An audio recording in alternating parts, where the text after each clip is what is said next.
Ladies and gentlemen, boys and girls, welcome to another edition of Gate 7 International. We're going to have to start counting those things because I have a feeling that sooner or later we're going to reach quite a milestone and we won't even know it. 500th episode, 1000th episode. I don't think it's that far. I don't think it's that far. 500 at least. I think it's a lot closer than people think. I am, of course, Kostas Llanos, or Kostas with a K, if that's what floats your boat. And tonight I am joined by, drum roll please, no one. It's just you, me, and I tonight. If we're lucky, we're going to have Paco joining me in just a second. Paco, of course, candidate to replace me at Gate 7 International as a co-host to Aris Bouloubasis, to Kostas Levoyanis, to Labros Sirmos, your all-time favorite, Martial Debo, and Dimitris Kouintsidis. That is, of course, if Olympiacos signed David Carmo this summer on a permanent basis, on a real transfer. Another loan deal doesn't count. On a permanent transfer, if Olympiacos signed David Carmo on a permanent basis, then Paco is replacing me as a co-host full time. But that is something for later, you guys. This is yet another edition of Gate 7 International, where we are going to take you through what happened today. We're going to still. I wasn't around for the latest episode of the Europa Conference League, so I'm not too sure what you guys decided. I didn't have time to watch the show, but I still have a few things I want to discuss. I was at Karaiskaki, of course. For all of you who haven't watched the vlog that I shared, it's actually done really well. It's almost on 10,000 views. It's incredible how far-reaching this community is, which is what I told Jose Luis Mendilibar during the post-match press conference when I insisted on asking my question in English, explaining that Olympiacos' community is covered across all continents, bar Antarctica, for all we know, and over 100 countries around the world. I mean, we got fans from Australia, we got fans from New Zealand, the US, of course, Africa, Asia. It is insane. It never gets old for me getting to meet all of you guys and hearing your story. Where do you live, where you were born, why you became an Olympiacos fan, and you know what? Hey, let's do this. Let's do this right now, you guys. Let me know where are you connecting from? Why are you an Olympiacos fan? How did you become an Olympiacos fan? Give me your story, guys, because this is what this podcast is all about. And if you haven't done so already, please do like and subscribe. We're already over 100 people on this podcast, guys. Hit the button. It really helps the algorithm to extend the reach of this podcast, extend the reach to the diaspora, the Greek diaspora around the world. I was at Karaiskaki the other day and I spoke to officials, and they told me that we are pretty much the only legit podcast that covers the Greek diaspora, the Olympiacos Greek diaspora. So, guys, let's keep this thing growing. We got a lot more than just 4,320 people supporting Olympiacos across the community. That's our subscribers count. Let's pick it up a notch, guys. Let's pick it up a notch. And if you haven't done so already, please do support us on Patreon for only $1 a month. This is a ridiculously good deal. We're going to be bringing you some exclusive content over there. We have a huge interview coming up with a player that you know of very well. You've seen him play. Some of you have seen him play live. A lot of success from that player, both in Greece and in Europe. And I'm going to give you another little hint by telling you he's still an active player, still very, very, very much active. And another good little perk that we give you is that we do give you some shout outs during the show, which is exactly what I'm going to do right now. So I would like to welcome our newest patrons to this wonderful group. And those are none other than Leonidas Kalkias, Stefanos Zafiris, Yorgos Gavriloglu, and last but certainly not least, Jordan Iles. Hope I'm pronouncing it right. So Leonidas, Stefane, Yorgo, and Jordan, welcome to the team. By now you're going to be on our WhatsApp group, which has a life of its own, and the conversations that take place over there is just, absolutely ridiculous. what is going on in there. I mean, the discussions that take place, never ending, absolutely never ending. It is quite interesting to have that going on your WhatsApp. Your phone will keep on ringing all the time. It just never, never, never ends. And of course, guys, don't forget to check our merchandise. We got some amazing stuff over there. We got some jackets, we got woolly hats, we got caps, we got t-shirts, we got everything. Do go over, do check it out at gate7intl.com and get your fix. I am already buying my own. I'm getting my jacket, I'm getting my my t-shirt, my woolly hat, my hat. If you already got your hats, guys, let us know where you got it at. We are doing an initiative called the Hat Around the World. Put it in there. Take a photo of something big from your location. Let's all share the love right there. And well, for all those who don't know, we have put together a giveaway, and the winners have been announced. And with that in mind, I would like to reveal who won by a video that Kostas Levoyanis put together. What you're going to see now, we have two categories over there. The giveaway has to do with the giveaway, guys, was something that we put together to give you our thanks, and it involves people winning some merchandise. So, guys, for all of you who took part in this, thank you very much. We have two kinds of winners. We have a first winner and a sub winner, and it's very simple. The winner gets a jacket, one of those lovely jackets that we have, the Gate 7 International jackets, and the sub gets a hat. Now, each category has a number 2. So what is going on is you're going to see two categories. The first one, the winner, the one who comes first, gets the jacket. The second one, well, thanks for participating. And the second category has to do with the hat. The winner gets the hat. The second one is the runner-up. So what I'm going to do right now, guys, is I'm going to try and play the video that Kostas put together. Hopefully it works, and hopefully you're all going to know who wins it. So with that in mind, let's have a drum roll and let me play you the video.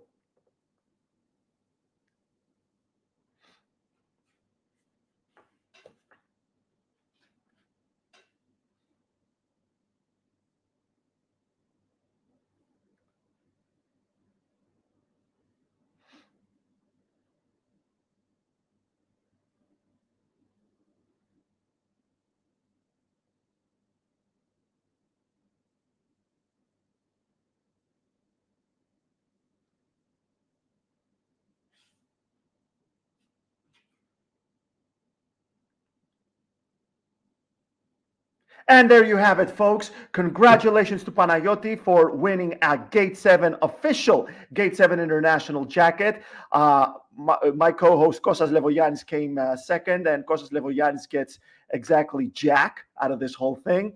And of course, big congrats to Erica for winning herself one of her lovely hats. Erica, when you get your hat, please do let us know where you got it from. Send us a picture in front of a signature building or a signature artifact. And Nefeli, thank you so much for joining us on this. Guys, I cannot wait to join you, Panayoti and Erica, in this whole new initiative. I cannot wait to get my own Gate 7 International fix. Congratulations, Panayoti. Congratulations, Erica. We're going to be in contact regarding your prizes. So for anyone who has been living under a rock these past couple of hours, I'm sure you already know what has happened. What has happened tonight? Practically, Olympiacos' title hopes are officially done. But before we go there, I would like to look at to check on a few comments. We have Nick Manolas. Hello, everyone. Mono Olympiacos. Couldn't agree more, brother. Mono Olympiacos. Gio, Kalispera Costa, too bad the championship is over for us. Well, we got like 48 of them. But how many European titles do we have? We got exactly 0 of those. So, well, apples and oranges on this one, guys. Olympiacos are out of the championship run, but they are very much in it for something much, much, much more special. Aris Galamatsor, what happened with Carmo? Did we sign him? I just joined. Hello from Madrid. You're in Madrid, Ari? I don't think we've been properly introduced. Well, no, what I'm saying is I think you lost. I think you missed a couple of episodes ago, or maybe 3 episodes ago. I made a little bet that I don't think we're signing Carmo permanently. It's going to take like 13 to 14 million euros. That is pretty much a club record fee. That would beat the fee that was paid for Zlatko Zahovic back in 1999, which was about 12 or 13 million euros. It was, I don't remember how many billions of drachmas it was, but in euros, it's pretty much 12 or 13 million. So it's going to beat his record. But now with Sergio Conceição apparently having a much greater chance of staying at Porto, Conceição fell out with Carmo, who is Porto's record signing. If Conceição stays, then we cannot imagine Carmo staying at Porto. So that opens up Olympiacos' chances of signing him on a permanent deal. Maybe, maybe for a friendlier price, but I don't think Porto are very much the budging type. But maybe another loan, that's something more realistic. But let's not forget that Olympiacos are not the only ones want Carmo. He's a quality defender. So we made a bet that if Olympiacos signed Carmo on a permanent basis, then I'm going to give away my position as co-host of Gate 7 International to my cat, Paco. A lot of you guys have been introduced to Paco. No idea how that's going to work, but that's how confident I am. Loan deals don't count, you guys. Loan deals do not count. Gio, I saw an interview of you also at BBC. My Yasu, thank you so much, Gio. This was an amazing dream come true for me, being part of joining BBC Radio to discuss Olympiacos out of all things, and then also joining TNT Sports and Sky Sports again to discuss about Olympiacos, two of the greatest channels in the world. And I'm getting to talk about my favorite team, and not just talking about my favorite team making it to the final of a major European competition for the first time in its entire history. And you know what? Could I confirm to you that I'm going to be back talking about Olympiacos winning their first European title? Well, watch that space. Yorgo Mustaka, welcome tonight. Good evening, everyone. Thank you for joining us so late. Let us know where you guys are watching from. None of you guys have done it, so except for Ari so far, joining from Madrid, which is also very late right now. Jonas Madsen, I hope I pronounced that right. Checking in from Copenhagen. There you go. Thank you, Jonas. Forget the championship. We can win Conference League. It is history. I couldn't agree more with you there, Jonas. Gio, we know each other a bit. Llanos from the live here, Holland. Utrecht, yeah, of course. We haven't met in person. I mean, we have met here. You were at the show after the that was the first win over Aston Villa, wasn't it? That was the first win over Aston Villa, or was it? I think it was the first win after Aston Villa. It wasn't the next one after we beat PAOK in Karaiskaki. And yeah, of course, Jonas, there are economic benefits. The farther you make it in a European competition, the more money you make. I do not have the fee in front of me. But there is definitely, absolutely, definitely economic benefits. And, it's also pride, you guys. I mean, Europe gets to know about you. The world gets to know about you. And you're winning a European title. I mean, you're making history right there. And there's something that nobody can ever take away from you. It's huge, guys. I mean, I can't believe I'm even analyzing. I'm even analyzing it here. I mean, everybody knows about this by now. So yeah, guys, it is history. It is destiny. We need to give it our all there.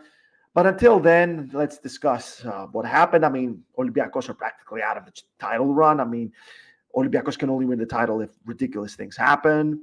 No chance, AEK. I mean, Olympiacos pretty much don't need AEK to not win any of their remaining matches. It's 2 of them. One of them is against us. And if AEK lose to Lamia at Hagia Sophia, I'm going to eat one of those Gate 7 International hats. I'm going to eat Erica's hat before I even ship it to her. So yeah, Olympiacos are practically out of it. It's not official or mathematical yet, but it is very, very much practical right there. Olympiacos played with a rotated squad against PAOK. Absolutely sensible considering what happened with Aston Villa. Two very, very difficult matches against the fourth best team in the Premier League. And it looks like Villa are going to finish fourth. They got a really tough match against Liverpool, who are, well, still technically fighting for the title right now. But then they got Crystal Palace, a very game Crystal Palace at Selhurst Park on May 19th. Crystal Palace, who destroyed Man United a few days ago 4-0 at Selhurst Park. They won again yesterday. A completely different beast, a much better team now with Oliver Glasner, Eberechi Ezi, and Michael Olise, as well as Jean-Philippe Mateta, just absolute fire up front, the attacking trio. But then again, you got Tottenham who need to get a result from Man City, who are after the title, and then they got Burnley, who are already relegated, as well as Sheffield United, who are already relegated, nothing to fight for. So you can imagine Tottenham were getting 6 points out of those games, but they still need something from City, which is very, very unlikely, even though they're playing at home. But Villa, I could see them getting something from Crystal Palace, even though they had another injury in Leon Bailey. Nicolo Zaniolo, Alex Moreno, Morgan Rogers, Yuri Tillemans didn't play against Olympiacos, so we don't know what's going on with their fitness levels. But I could see Aston Villa finishing fourth. And after those two extremely difficult games against a very strong English team, it just makes sense that you need to rest some key players. Ibora picked up a niggle during the Karaiskaki game. He had to come out for Andre Horta to come in. He was injured there. So Mendilibar had to make quite a few adjustments. And of course, on that note, I do want to bring in someone very special to this podcast because I got a question here that I want to ask I want to ask my fellow co-hosts, and I want to ask, of course, you guys, the comment section about it, because Olympiacos are in uncharted territory right now. They haven't. Before the match, they didn't mathematically seal the title like they've been doing for so many recent years, and now they're getting ready for a European final. So how do you juggle those two things? On that note, I would like to bring the heart and soul of Gate 7 International, who is none other than Ari Bouloubasis. And I would like to welcome you, Ari, to the podcast. Welcome to, I don't know which edition this is. We need to start counting them, because I have a feeling that we are closing in on some major milestones here. This has been going on for a good almost 4 years, so we need to start counting them. So 4 years this August. 4 years this August, so we need to start counting the episodes. Ari, how are you tonight? I'm good, man. As far as episode count, if you listen on audio, like on the podcast audio at least, it's on episode, here I can tell you right now, episode 326. But remember, we don't put everything on podcast audio like Apple Podcast or Spotify, so on and so forth. We don't put everything on there that's on YouTube. Like the scouting reports don't go on there. So if those are treated as extra episodes, you know what I mean? But as far as official episodes go, 326. But for sure, between the scouting reports, the pre-match episodes, things like that, I'm sure we've probably done at least over 400. But, it's congratulations also. I was following along before I got a chance to get in here. Congratulations to our two winners.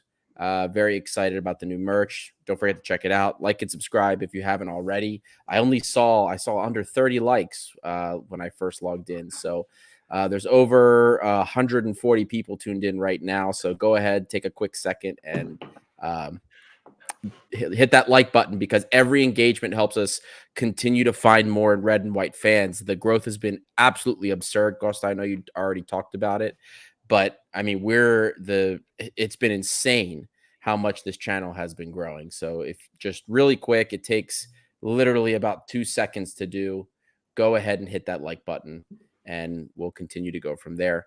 But as far as I'm concerned about the game today and what's going on, I think we have to start by saying that first, it was already going to be a very tough ask, right? 3 derbies in 7 days. And mind you, even since Mendilibar has been here, it's not like our derby record's been amazing. Sure, we got the really big win against PAOK, right? That kind of was unprecedented, the 4-1 win. But we still lost to Panathinaikos. We still lost to AEK, despite the fact that I still believe we played better than them. But it's And not we were screwed by the refs. Right. Well, but We it's not like we were flawless in these derbies. And here we are, we're just coming off of 2 important European matches. We rotated, and it was always a big ask. Now, if you had told me of the 3 matches we were going to lose this one, I would have thought it would have been the match against AEK or Panathinaikos. I thought those were the tougher matches. My concern about this game, because again, I've been saying this for weeks. House money. We are playing with house money. I'm not upset about the loss. It sucked, but it's not ruining my week. It's not ruining my day. What I am worried about with this loss is, remember, if we lose in the Conference League final, we don't get any guaranteed space into Europe. We need to win these last 2 games, not because there's a shot for the title, but so that we have some sort of guarantee of at least qualifiers. Because if Aris win the cup, and they could. Yeah, and they could. They've upset Panathinaikos before. If they win the cup, we lose our European place if we don't win the final. And this, to me, is the most important part about this whole thing. And my worry is that the players, because they have now lost, we have no chance for the title, basically.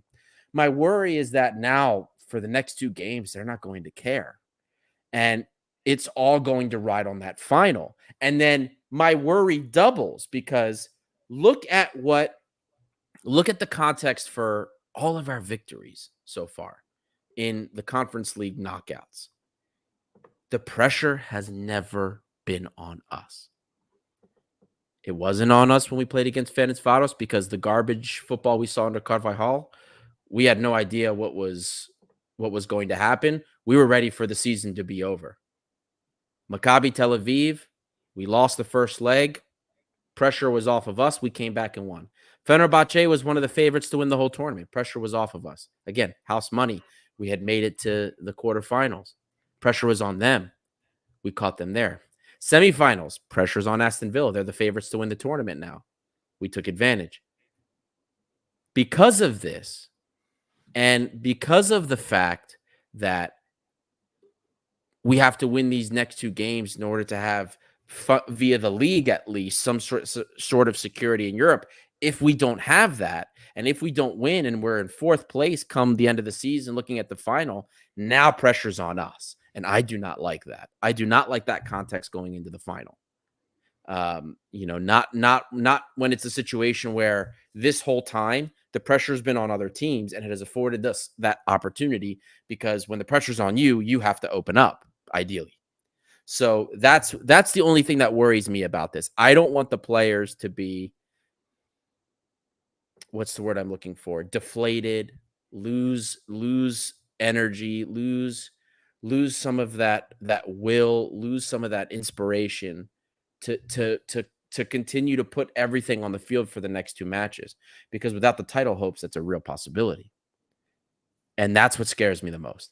I don't want that to be the situation where we end the season, we lose to AEK, we lose to Panathinaikos, for example, and we're going into that final having to win it to secure European play, or at least to take the risk of Aris taking away from us away. And that's what I worry about, because the second pressure gets put on us, we're then put in a bad situation, and that's when we're more likely to make mistakes. That's what worries me about this whole thing, Costa. Not the fact that we lost it, not the fact that we lost the title. Forget about the fact that we can talk tactics about the game and stuff, obviously, but the big takeaway for me with this game is that we have now set, for me, a worrying piece of bad momentum, bad juju, if you will, going into this conference final. Now, we have 2 more games. We'll see how they go, but that's my concern above anything else. I couldn't agree more. I mean, winning 3 derbies in a row was a tall ask for this team that couldn't. It couldn't. This team couldn't win a single derby in the entire first half of the season. It couldn't win a single derby until the very end against PAOK at Toumba. If anything, Olympiacos have only beaten PAOK out of all their rivals. They did it twice against the Razvan Lucescu side, and now they have to beat Panathinaikos and AEK for the first time this season, and those are in no way easy games heading to that. And like I said, Olympiacos are in uncharted territory right now because Olympiacos, this is their first ever European Cup final in their near 100-year history. The title wasn't mathematically sealed like it was all those recent years.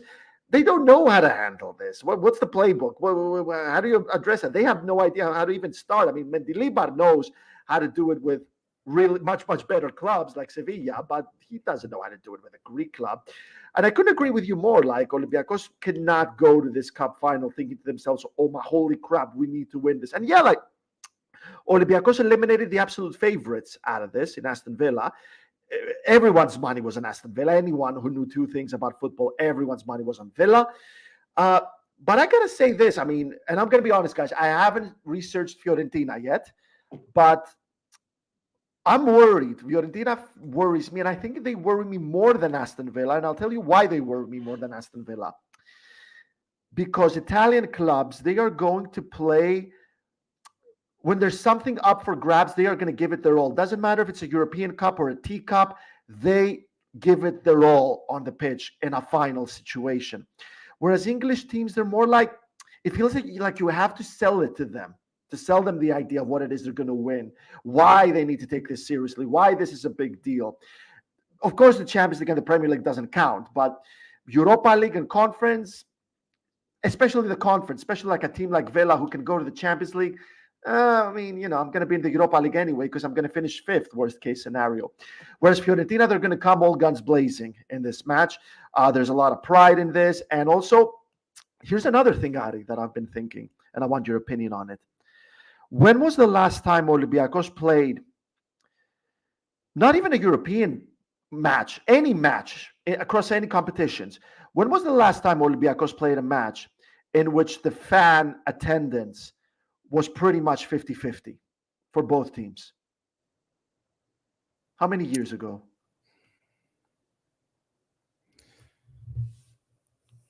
That's a good question. We forgot how that is. Because the home matches are filled with our fans. The European matches have like 600 fans of the opposing team that you can barely hear. Right. Whereas Hagia Sophia, OPAP Arena, it's going to be completely different. Well, I think and there'll also be a lot more neutrals there probably. I mean, I saw there was an announcement that there were 3,000 Fiorentina fans coming to the Hagia Sophia. So, I mean, I don't know how many neutrals will be there. Of course, it's a final. There's going to be so many people that are probably not one or the other. But I remember AEK, the game, the COVID, like right after COVID, the Kipero that it was postponed because of COVID, and they had postponed it for the roll face is that's like what I was thinking, because it was supposed to be at Oaxaca, right? But then they didn't get it fixed. It was a mess. They moved it to Rizupoli, I think, right? You're talking about the Greek Cup final. Yeah, dude, the Greek Cup final when we won the double that year. It was yes, it was supposed to be Oaxaca. It was always supposed to be Oaxaca before. It's always supposed to be Oaxaca, and then it's never ready. Like this country's a disaster, but whatever. That's that's a conversation for another time. But no, you're right. Like that situation we haven't dealt with in maybe a decade. Years, man. I mean, because I'm trying to think of like the only other time we would have dealt with it has been in like a cup final. But I can't remember the last time we had a cup final. Well, we haven't been in a cup final in a couple of years. And I can't remember the last cup final that we were in that actually had like fans in it. That was like less than 2016, I think, or no, 15 with Skoda Xanthi. But I don't remember a lot of Xanthi fans there. Yeah, no. Nah, man. But yeah, that's actually a very good point. But honestly, I think that this team, I'm not necessarily as worried about, because first of all, this team has performed better away overall than it has at home until the last couple of weeks or couple of maybe month. Well, they You know are what I mean? technically away. So, and we are technically away, so I'm not super worried about that. Plus, as long as we have a few thousand fans there, we'll be louder. I'm sure of that. I mean, the away leg at Villa Park, I could hear our fans. I could hear them through the TV. And then what we saw at the Karaiskaki, I mean, you were there. I was messaging journalists, UK journalists, like Villa journalists, and they were telling me underneath, like in the basement, waiting for the press conferences to start, they're like, we can hear, like we hear everything. It is that loud. There was the athletic journalist that covers Villa had said on social media, he's like, I'm going to lose my hearing. He's like, I can't hear anything, just a fan. So in that respect, I'm not worried about it. I'm Well, more I was worried with the. about. Oh no, so good. So go ahead. No, I'm more worried about how what's happening now in this last stretch of games is going to impact us, not what's going on in the fan part of the stadium. No, I completely agree with you. And like Ike, this is going to be a really difficult match. I mean, I know how I sound, I know how it comes across, but I am worried about the referees as well. Every time we play Ike, because Ike have got EPO, I am worried about the referees as well. So, and I'm afraid if Olympiacos also don't beat Ike, then there's going to be pressure against Panathinaikos at Leoforos, which is going to be a very fiery match. I have a feeling that there's going to be some people waiting for maybe an excuse to leave the stadium after what happened at Karaiskaki in the first game as well. Tensions are going to be running wild because Panathinaikos will also not want to finish fourth. There's going to be a bit of a fear there for them of not making it, of not guaranteeing themselves European qualification after losing to Aris. And it's going to be it's going to be embarrassing for a club like Olympiacos to be hoping that their eternal rivals beat Ari so that we don't miss out on Europe. But you know what I mean? There is a lot of quality in this team. There is a lot of potential. There is a fantastic manager in the dugout. There's 2 more games. I don't think they're that good, to be honest with you. The reason that they've been coming across as that good is because we have been very poor in the last 2 seasons, mostly for the most part in those 2 seasons. Panathinaikos as well haven't been anything particular. PAOK as well have been quite inconsistent at times. I think PAOK are on the rise right now, both in Greece and in Europe, especially the latter. But there's been some inconsistency there. But regardless of how things go, this whole thing about struggling in Greece, this needs to end next season. I mean, this charade needs to end next season. Like, we need to get serious. We can't go another half season without winning a single derby. This needs to be dealt with, and this summer is going to be huge. It's going to be a huge summer transfer window. What do you think about the lineup that Mendilibar started? It didn't surprise me. We were kind of guessing in the WhatsApp chat what it could be. And really, the only thing I saw today that was different than what I expected was that Kini started. I honestly expected Apostolopoulos would see more time. But the rest is exactly what I expected to see. I expected to see plenty of rotation. I mean, our entire final third section was rotated. Now, one thing that was, I guess, a little bit different than what I expected was the way Chiquinho played and the way Horta played versus how I expected it to materialize. We saw Chiquinho actually getting a little bit further up the pitch. And to be fair, he can run box to box longer than Horta can. But when Horta's available for me, he's the better 10, so to speak, right? I mean, he had a couple of nice balls today, but I don't like him in a deeper position. I like him further advanced. But I know Mendilibar's thinking I need that person to be box to box because I need cover for the counter press. I need cover for the counter period. So that's why. But I wasn't a fan of it. Now, not that would have changed anything because there were players that we normally rely on and to do things and that didn't play so well today. it kind of, in a way, you could kind of see the writing on the wall with this. But I don't necessarily had a lot of issues with the starting lineup because we knew the rotation was coming. I mean, you had to make a choice, right? You either run the players from Thursday into the ground today and then rest them on Wednesday, or you try to rest the players because you know you have the important home game against Ike. And if I were in his shoes, I would have done the same thing because on paper, PAOK is the lesser of the two in terms of difficulty, right? Ike for me is a stronger side than PAOK is. I still think that, especially from our last meeting against Ike, I'm convinced we have what it takes to beat Ike.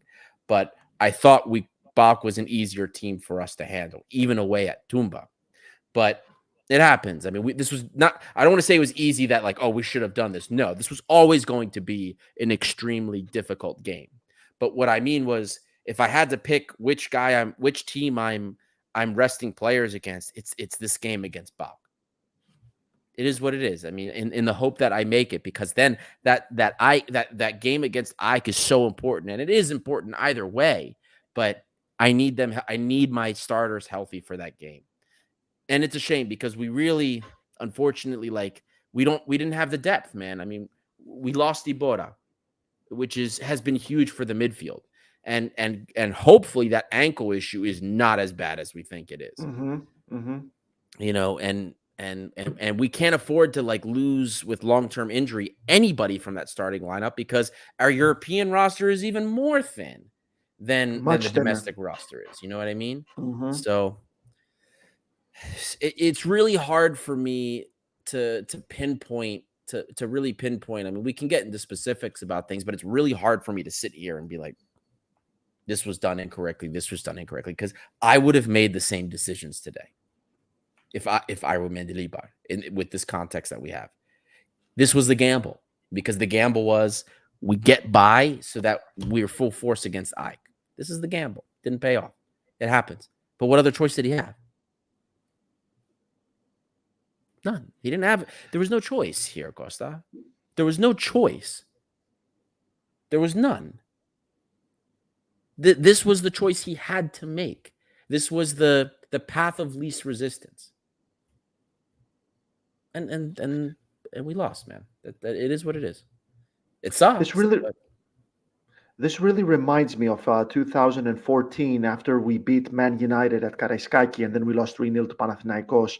Yeah. That's what I was thinking before this match, and I was thinking 3 wins in a row, especially this team that has barely won any derbies. My God, this is going to be a tall order right there, and also we have an opponent who's a lot more experienced than us. I mean, Fiorentina were in the final last season of the conference, right? This is their second consecutive final, Fiorentina. So, and like I said, Italian teams, they leave it all on the pitch. They are going to come all guns blazing, and especially if they get an early goal, that's when we're going to see the difference of playing in matches where we have 90% of the capacity, or we have 100% of the capacity, because then their fans are going to be loud. Ours will be loud as well, but we're going to feel their fans, and that's something we're not used to until the late noughties, guys. The final is something completely alien to us, guys. Yes, we eliminated the favorites, but we're facing an experienced side from an elite competition, an elite club, and it's like you said, Ari. You're absolutely right about this. You're absolutely on point. We cannot go with that stress over us. We cannot go with that worry over us. Can you imagine this, guys? We have to win the Olympiacos, a Greek club, have to win the European club so they don't miss out on Europe next season. And how catastrophic that would be for Olympiacos are not in Europe next season. Ike are going to flop. Panathinaikos are going to flop. Aris are not even going to make it to the group stages. PAOK are our only hope of getting actually anything going on for the for the rankings. Costa, for the coefficient. And we forgot one of the biggest stressors for next season. It is not. You can't tell me anybody in the VKC, anybody in the ownership will find it acceptable that we are not in Europe for the 100-year anniversary. So that is, I don't care what anybody says. I know back there that this is what they are going to be worrying about. Our 100-year anniversary, and we are not in a European competition. And like I that alongside of everything else, it's just I just see the recipe for disaster if we come away with nothing after Ike and after Panathinaikos, and it's all riding on that final. That would be for me. I would be calling it like, guys, we're losing this final, because all the worst things could be lining up against us in that respect, and I just do not want to see that happen. And that's like this game. I said it earlier in the show. In like the priority of things that I've stressed about with this team, like this game and the result of this game has nothing to do with it, but everything is like the dominoes, the chain of events that could spiral us to disappointment in that final. And in the end, like, is it really a disappointment? It's our first European final. No, it's not really a disappointment, but you kind of get what I'm saying. So this is, in the end, house money.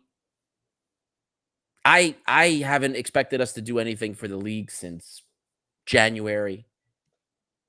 Carvalhal We days. get, you know what I mean? I'm more concerned now with how we build upon some of the success that we've had after this season, and the good things that have been done. So that's going to be more of my concern there. But I do want us to be in Europe, whether it's Conference League or otherwise. And I think, and with the 100-year anniversary, it's a must. It's a must. So this is stuff that these are the things that are going to keep me up at night, at least this week. Sterner 7, don't jinx it. Yeah, look, man, I'm just telling you how I feel. I hope to God that I'm wrong, but I'm just telling you the worst case scenario as I see it. It is what it is, man. No, I would like to touch upon that, Sterner. First of all, Sterner, I understand why you're saying this, but could any one of you in the comments section, there's like 250 of you on this live, could any one of you tell me one Greek website or one Greek channel or any news outlet in Greece who says what you're hearing right now? That's reality, folks. That's the truth, what you're hearing right now. Everybody in Greece is acting like they've already won the cup, Ari. They've already acting like that. And we haven't won shit. Fiorentina are a very difficult opponent, guys. They have the experience. They have the DNA. They have the style. They're going to have the fans as well. And plus, their coach is a tactician. Like, I've just started kind of my analysis of Fiorentina, because after these series of games are over, we're going to be focusing on what's going on with Fiorentina. I've been talking to the guys from IFTV, Italian Football TV. I've been looking at their data. I've been looking at things, and this team is a very different prospect from what we've come across. Fenerbahce, who had the furthest thing from a tactician that you can imagine. Maccabi Tel Aviv, who didn't really have a tactician either. Like let's be honest. What was their scheme? In the first leg, we saw something cool, but then they did nothing in the second leg. This Fiorentina side is not a joke. Look at what they've done in the Italian league this season.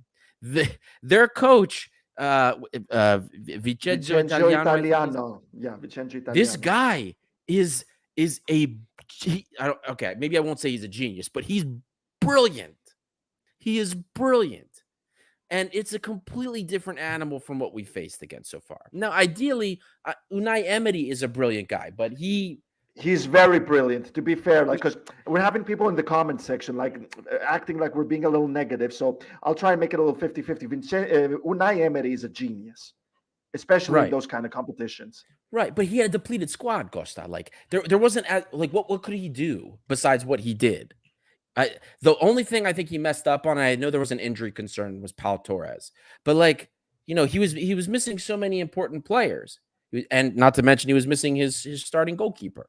So but this Fiorentina side, they don't have injuries. There's no injury concerns. And they have a tactician. So this is going to be a different animal compared to what we fought with before. This team, this Olympiacos side, has been successful because it's been defense by offense. We are scrappy. We have been hungry. and we've been winning everything because we have been strangling teams on the defensive side of the ball. What do you think this Fiorentina side does? They are scrappy also. This is going to be an ugly final. Now, it's a long time away. We have other things to worry about, but this is, while we're talking about looking at Fiorentina and things like what's been going on here. Just because we beat Villa doesn't mean the job's done. It is not even close. So, and that is why, that context, Costa, is why I am so worried about what could happen over the next couple of games here, because we don't need added pressure on top of the fact that this opponent is going to be a dog. You don't want to deal with that. Now, look, we're going to take this one game at a time.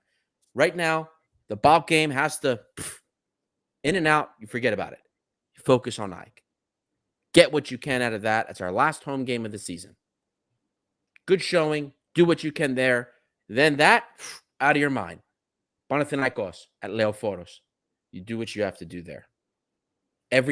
All of these games matters. There's no title, but all of these games matter just as much. It doesn't change anything. Absolutely. And then we revisit where we are. And that's why I told you guys, like and subscribe, because that's the thing. You're going to hear things you're not going to hear from Greek outlets right here. Tell me one outlet who said the things you just heard. One outlet who's going to have the guts to say these things that we just told you here. So if you haven't done so already, guys, please do like and subscribe, so we can share. We can open up this community. We can take this further.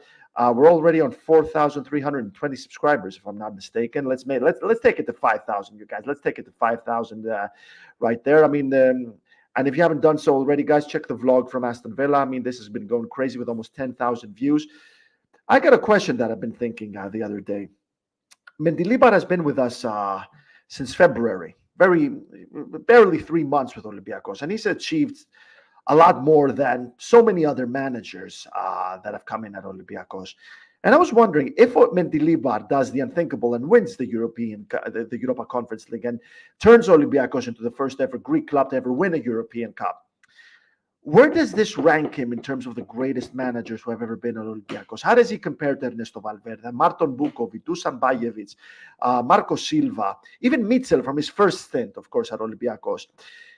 Where does he rank, in your opinion? Costa, look, for me, and I think as far as the European thing goes, maybe we leave it here and then just focus on like what's going on in Greece, not get ahead of ourselves. But for me, if he does the unthinkable and we win this European title, I mean, his legacy is going to be better than anybody else here.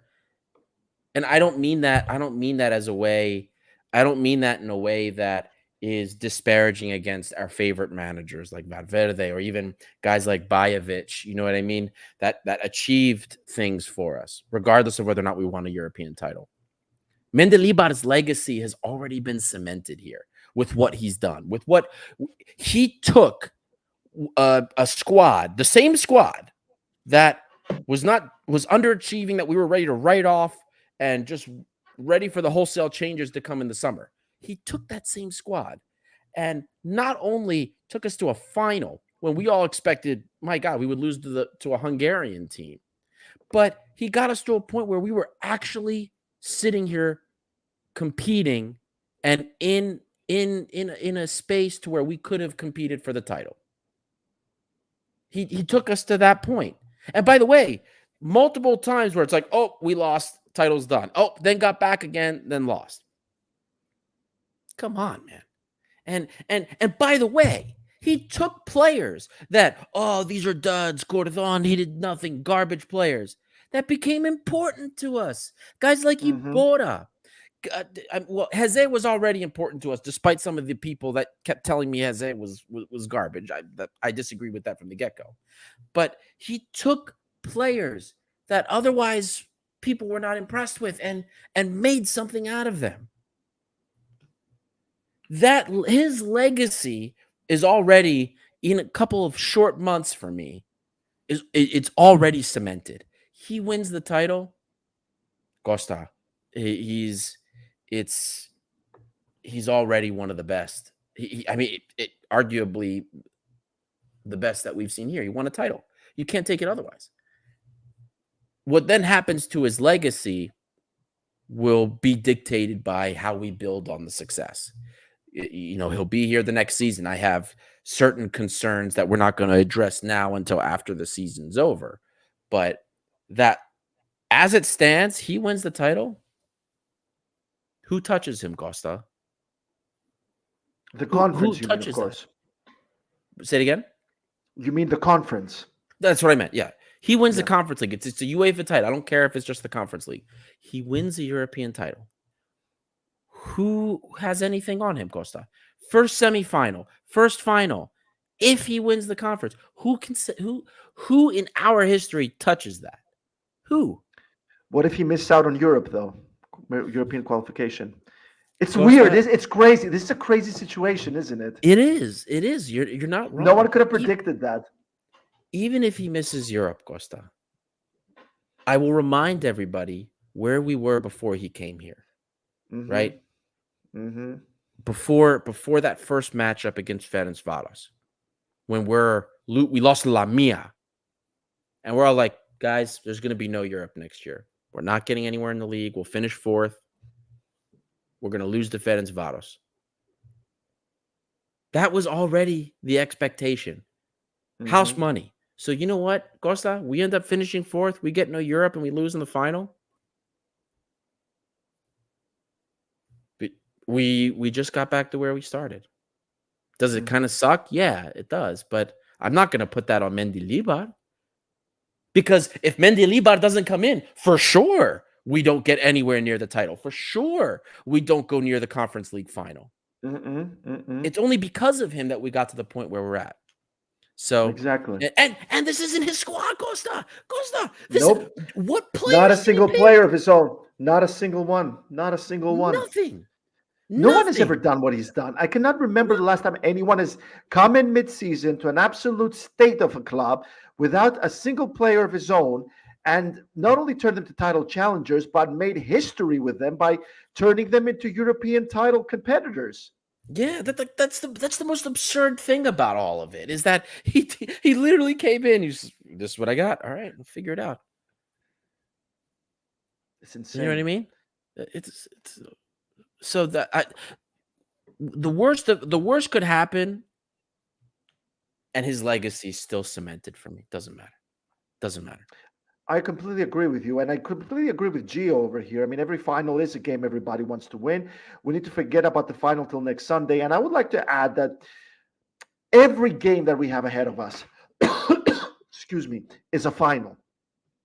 AEK is a final, Panathinaikos is a final, and we need to address them as such. I mean, it's not just Europe, you guys. And Ari, I mean, everything you just said heading into this, absolutely spot on. If Olympiacos finish fourth, the stress, the pressure is going to be out of control by the time we make it to OPAP Arena.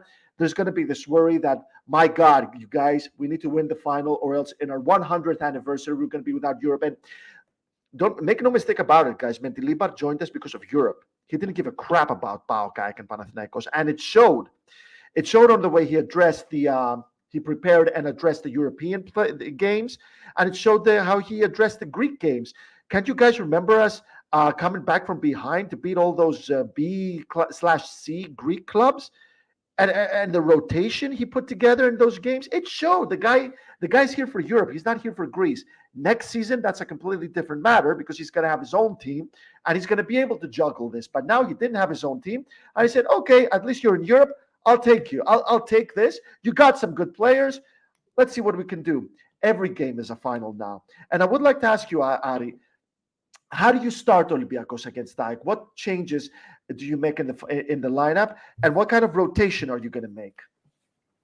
I mean, the game against AEK, I'm playing my starting lineup. I don't know what the Ibora situation. Yeah, the team that played in Europe is who I'm playing against AEK. What about Zelson and Fran? No, Fran Navarro is not starting. El Kabi has to start for me. I'm sorry. Also, Fran Navarro didn't show me anything today that I found to be at all valuable, which is a shame because I thought, we had seen a couple of matches where he had use, but no, It has to be El Kabi. Now, depending on the situation with Iborra, we may have to make an adjustment in the midfield. But I think that the way Iborra has been in the midfield for us, you saw the difference, right? With Andre Horta there and Chiquinho, because Iborra has been playing and anchoring, is the one that's been getting forward more. Horta can't play a holding role like Iborra can, which is it just is what it is, right? Maybe we make more use out of a guy like Jovetic, depending on his injury situation, right? Ike is also going to be trying to play more of a high possession, high tempo match like us, more direct. So we have to be careful there. I mean, you can't press too high against them. You know that. I would be going, assuming everybody's healthy, I would be going with virtually the same lineup that we had against Villa. That's what I would be using. Now, I wouldn't be starting Keeney, man. I don't think, there's no way. Like, I was surprised Keeney started today, man, because this would have been the day I picked to play Apostolopoulos. But he played on Thursday. He played today. Are you going to run this guy against Ike? Are you gonna risk that? Are you gonna risk that against Ike so he gets run all over? No. I mean, there's no way. There's no way, Costa. But are you gonna trust? Are you gonna put the pressure on a guy like Apostolopoulos? Are you gonna do that to him? This game against PAOK would have been less pressure than the game against Ike is. The last game at home, I wouldn't have done that. He's not that young, though. He's 21. Not that young. That's okay. He's inexperienced, yes, but But okay, that's the word I'm going for. He's inexperienced. I mean, the only other thing maybe you change is maybe you don't start both Fortounis and Podence. You start Gelson on one side, but because Gelson's really the only true winger that we have. So to have that Costa, when you play him, is going to cut inside like he always does. So you have to have somebody that's willing to stay out there, and then maybe you keep Podence fresh. But I'm certainly not starting Masuras. Masuras has been a bit of a disappointment for me the last couple of weeks. So I truly agree with Nikos over here. I think Zelson Martins needs to play both remaining matches for the league. He needs to start those two remaining matches because we cannot afford to have Fortounis or Podence getting injured heading to the final. If we lose them, then we basically don't have anyone else. I mean, we have Masuras and that's it really. If those two get injured. Yeah, but it's not like Gelson's injury free either. You play him a couple of games in a row, he gets hurt too. So. There's also time management for him you have to have. But there's preseason and there's like Ivan Brinic and Marius Vrusai to choose from during preseason. But I totally believe if Zelson Martins needs to play. I would like to share game time between El Arabi and Youssef El Arabi and Fran Navarro when it comes to Ayoub El Kabi because he also can't get injured heading to the final. Yeah. This is the thing, man. We cannot afford any injuries in this thin squad that we have in Europe, and we cannot afford any fatigue. I do not envy Jose Luis Mendilibar at all on his task because he needs to find the perfect recipe that needs to be exactly on point to make sure he doesn't lose any key players. We don't know much about Vicente Iborra. We don't know much about Omar Richards and Francisco Ortega, all three of which, especially at least one of those two left backs, will be needed in the final. We can't go with Kini in that final, you guys. We cannot go with Apostolopoulos in this final. We need one of our left backs for this final. Iborra, well, yeah, we still need him because he's our only number 6, isn't he? Like Santiago is not a number 6; he's a number 6/number 8. So who's going to guard? He certainly hasn't really been playing as a 6 either for Mendilibar. Except, I mean, maybe Jose hasn't been playing in like that holding role in front of the defense recently. He's given more freedom to kind of go up and back on that right side, and maybe when he boils out, he should be. he should be playing a little bit deeper. But right now, I mean, you saw between him and Horta, like Horta was playing a little bit deeper. Chiquinho was more box to box elevated. But you're right, Costa. Ibota's the only holding mid number 6 that we have. So Yeah. It is a very unenviable task that Mendilibar has on his hands, despite his experience, despite his undeniable talent.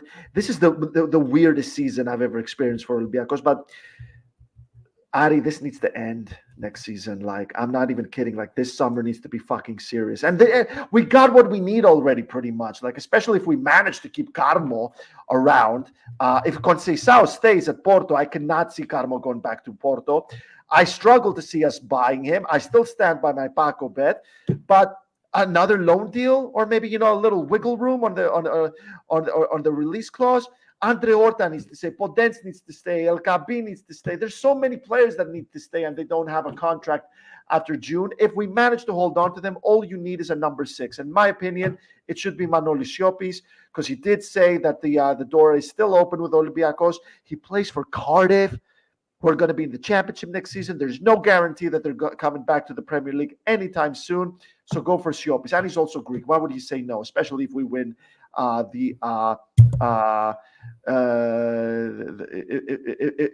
if we win the Conference League in some way. I don't know. Is the summer are you already thinking about the summer? No, I won't. I really won't think about that until after the Conference League, to be honest with you, especially because the Conference League, what happens in the Conference League, forget Greece. What happens in the Conference League will dictate our transfer policy. You win the Conference League, you secure yourself in Europe with pot 1, by the way. Remember, you win the Conference League, you're pot 1 in Europa League. You can attract a whole different subset of players versus if you have to wait for qualifiers and some people are on the fence because they want to see what happens and what you qualify for.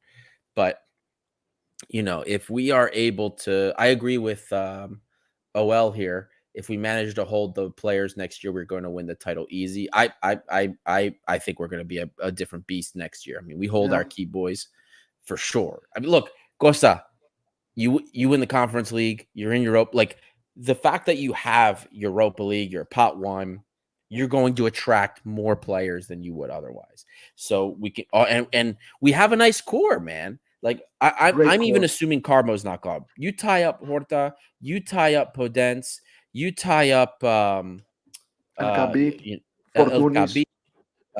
You keep Fortunis, you keep some of the, your key guys. You just need a couple of, we need left back coverage. Like, we have Ortega there, is what he is, but like, you need left back coverage, right? You're not going to have see how he does when he comes back. He is finally free from injury. He's been training, so we know that. So, but you get proper coverage for that left back depending on what happens with Doran Leidner. We have Costinha coming. Remember, the Portuguese coming in. And depending, looks like Forest might be safe from relegation. Maybe we keep Nelson Abbey. I mean, the things that need to happen for Nottingham Forest to get eliminated, they need to lose by like 15 goals, and Luton have to score 15 goals in the final day. But like at this stage, Costa, like we have, like, it's a completely different prospect from last year. Like, we're talking about, like, we have to build a new team and whatever. We still have contracts we have to worry about, but like we have a much better core ready than we did at this point last year. And all we have to do is plug and play. I doubt Masuras is sticking around. But here we are again, Costa. We're talking about positions that we need to bolster up again, fullbacks and wingers. Like, this is like every year with us. God damn. But yeah, it is what it is, man. But I'm not going to put too much thought into it until the Conference League's over, one way or another. And then also we have to renew Tsolakis. That hasn't happened yet. Absolutely. Aris Galamatis, you're absolutely right. We do need to renew Tsolakis.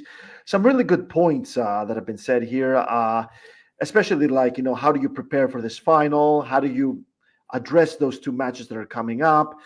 2 very important derbies. There needs to be at least one victory I think one more loss could be detrimental as well. Like we can't lose any of our last 2 games. We have to win at least one of those 2. Avoid that 4th place.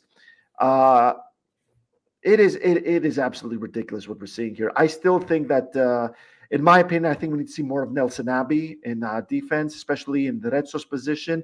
Maybe start Nelson Abbey next to Carmo against Ike, and then start Nelson Abbey next to Rezzo's against Panathinaikos, maybe. Because Rezzo's carries a lot of injury history. Carmo get injured. We can't afford not to have Carmo in the final against Fiorentina. I would like to see some of Sotiris Alexandropoulos. I would like to see Andre Horta more in the starting lineup as well. Zelson Martins needs to start both of the last 2 games. It is so difficult. It is so new for us. It is so alien. And if there's, I truly believe that if there's one reason we might lose the final, it's because of our lack of experience. It's not only because of the lack of experience, but the running to those games. I never understood the point of playoffs in Greece. I never really understood them. No one else is really doing playoffs at top level in the first division, so I never understood the whole thing there. But it is what it is. Uncharted territory. If anything, it might make us a better team. It might toughen us up. I think you're right. I think so. Also, Costa, there's a statement from Kuyas here, a quote. Oh God, go on. And in English, he's saying, "I hope PAOK wins the title." Makari na pari to protathlima o PAOK. You want my opinion, Ari? I don't give a shit. Honestly, I don't. I really don't. I really don't. This guy's a VP, man. This guy's a VP here. I know. Oh, God, I couldn't agree more, Ari. Couldn't agree more, Ari. Well, we can demand way over an hour now. Costa, if you want. It's a loss. I don't have anything really. I mean, I guess it's a C- for Mendilibar because he did approach his game in a very wrong manner. But then again, everyone was tired. We had 2 extremely difficult games, 2 of our toughest games in 3 or 4 years. So I really and nobody stood out in my opinion, to be honest. So I mean, it is what it is. It's a loss. You got to forget about it. You got to move forward. A really big match coming up against Ike. We cannot afford to lose another game. Got to beat Ike. Got to beat Panathinaikos. We're Olympiacos. There's no such thing as, forget about the whole thing. We have a final ahead of us. Like you said, Ari, if we finish 4th, we're going to be sweating our socks off because we don't want to miss out on Europe next season on our 100th year anniversary. Go and win it. We're Olympiacos. We have the quality. There is enough depth. There's far more depth than we have in Europe. You go and you win them. No excuses. You're right. So, look, guys, congratulations again to the winners of the giveaway. Panagiotis and Erika. Panagiotis and Erika, congratulations. Panagiotis, actually, both of you, we even can get some customized name embroidered on whatever you're getting. So we'll be in touch about that with both of you. So congratulations again. We hope you guys enjoy it. It'll be coming to you soon. Guys, check out social media, all the goodies that are coming. Don't forget to check out the merch store. Great stuff there. International shipping, of course. So whatever you order will be shipped to you internationally. And just, thank you guys. The growth has been incredible the last 3 weeks. It's absurd. Huge. We are under 200 away from 8,000 on Instagram, and we literally just hit 7,000 a month ago. If at this pace, we probably will hit 8,000 by the end of the week, assuming the pace keeps up. So it just goes to show the community, we're finding more people across the world. Costa, you brought it up when you talked to Sky Sports. You brought it up to Mendilibar as well. So this is it, guys. This is what it's about. The connections, the networking. I mean, the WhatsApp group, the networking that's going on between that, because we're all talking to each other, has been insane. And that's the best part of this. So remember that. Whatever happens this season, conference, no conference, Europe, no Europe next year, this is the best part about this. It's the community that's built about it. So take that away from whatever happens this season. We have grown this community. It is amazing, and it's only going to get bigger. Olympiacos is a global club. and we're going to let the world know that. So excited to continue to do this with you. I'll be here, Europe or no Europe. We're going to be here every week. Well, of course, man. Absolutely, dude. Of course. In full force. Well, guys, I mean, I think that Aris has covered everything I wanted to say. I did tell exactly. I mean, I told Jose Luis Mendilibar that, and if anything, like in my opinion, like I'm going to be asking all of my. I should be asking all of my questions in English. And I'm really glad I got the chance to bring it up. Also, obviously, I told it on Sky Sports, told on BBC, guys. This is something that far more far-reaching than just Greece, right there. What's going on with Olympiacos, and we're going to be there every single step of the way. Any final thoughts, Adi?